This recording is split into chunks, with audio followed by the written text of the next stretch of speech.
आम आदमी पार्टी के नेताओं की आदत है कि वो सिर्फ आरोप लगाना जानते हैं। आरोप लगाकर भाग जाना ही आम आदमी पार्टी के नेताओं का फेवरेट काम है। अन्ना आंदोलन के बाद केजरीवाल ने जब राजनीति में कदम रखा था, तब वो विपक्षी नेताओं पर खूब आरोप लगाते थे।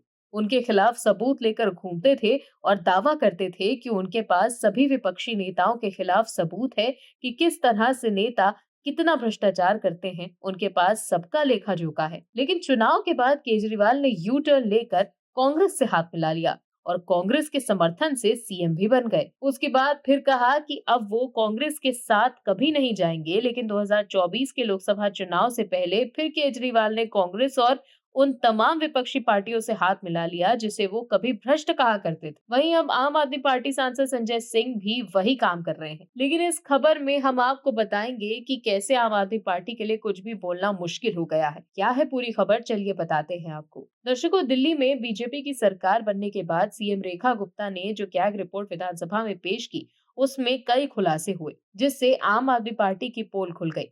लेकिन एक खुलासा ये भी हुआ कि कैसे केजरीवाल तो ये आरोप लगाते थे कि केंद्र सरकार उन्हें काम करने नहीं दे रही, लेकिन केंद्र सरकार द्वारा दिए गए पैसे को वो जनता के लिए खर्च भी नहीं कर पाए थे। लेकिन संजय सिंह योगी सरकार पर निशाना साध रहे हैं। दर्शकों, जो लोग खुद एक्सपोज हो गए हैं वो बीजेपी पर उंगली उठा रहे हैं। दरअसल आम आदमी पार्टी के राज्यसभा सांसद और यूपी प्रभारी संजय सिंह ने प्रेस कॉन्फ्रेंस कर यूपी की डबल इंजन सरकार पर हमला बोला है। उन्होंने बजट खर्च से लेकर गंगा सफाई तक सरकार की नीतियों पर सवाल उठाए और भारतीय जनता पार्टी को जुमला पार्टी करार दे दिया। संजय सिंह ने कहा कि बीजेपी सरकार घुसपैठियों को रोकने में नाकाम रही। 11 साल में कितने बांग्लादेशी घुसपैठियों को निकाला गया।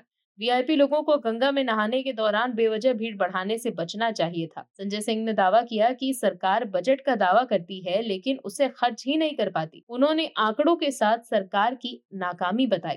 एजुकेशन, स्पोर्ट्स, कला और संस्कृति 85,000 करोड़ का बजट मिला, पर सिर्फ 73,000 करोड़ रुपए खर्च हुए।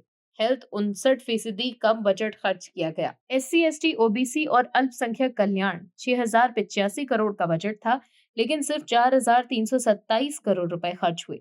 इसके अलावा भी संजय सिंह ने कई और आरोप लगाए हैं। संजय सिंह ने यह भी कहा है कि सरकार बजट पर व्हाइट पेपर जारी करे। उन्होंने आरोप लगाया कि बीजेपी नफरत फैलाने और लोगों को बांटने का काम करती है, जबकि यूपी में 8 लाख बच्चे सरकारी स्कूल छोड़ चुके हैं। इसके अलावा संजय सिंह ने केंद्रीय मंत्री भूपेंद्र यादव के मंत्रालय सेंट्रल पोल्यूशन कंट्रोल बोर्ड की रिपोर्ट का हवाला देते हुए कहा कि गंगा का पानी पीने और नहाने के लायक नहीं है। उन्होंने कहा कि गंगा सफाई के 40,000 करोड़ रुपए का क्या हुआ। वहीं संजय सिंह ने बीजेपी को जुमला पार्टी करार दिया। दिल्ली की हर महिला को 2,500 रुपए देने का वादा किया था, लेकिन इतनी शर्तें लगाई गई हैं कि 10% महिलाओं को भी लाभ न मिल सके। संजय सिंह ने कहा कि अगर सरकार जवाब नहीं देगी तो हम प्रदर्शन करेंगे। दर्शकों, दिल्ली में बीजेपी की सरकार ने महिलाओं को 2,500 रुपए देने का वादा पूरा करने की घोषणा की थी, लेकिन पंजाब में आम आदमी पार्टी ने अब तक अपना वादा पूरा नहीं किया। फिर भी संजय सिंह बीजेपी पर सवाल उठाते हैं। दर्शकों, जो लोग यमुना साफ नहीं कर पाए वो लोग उस गंगा मां को लेकर सवाल कर रहे हैं जिसमें हाल ही में 65 करोड़ से ज्यादा लोगों ने डुबकी लगाई। संजय सिंह और आम आदमी पार्टी के नेताओं के पास कोई मुद्दा नहीं है। अब वो एक्सपोज हो गए हैं। जिस दिल्ली मॉडल को लेकर ढिंढोरा पीटते थे, उस पर अब उनकी पोल खुल गई है। इसीलिए अब ये सब तिल मिलाए हुए हैं। Bureau report, OMH news. आप दर्शकों से विनम्र निवेदन है कि चैनल को सब्सक्राइब जरूर करें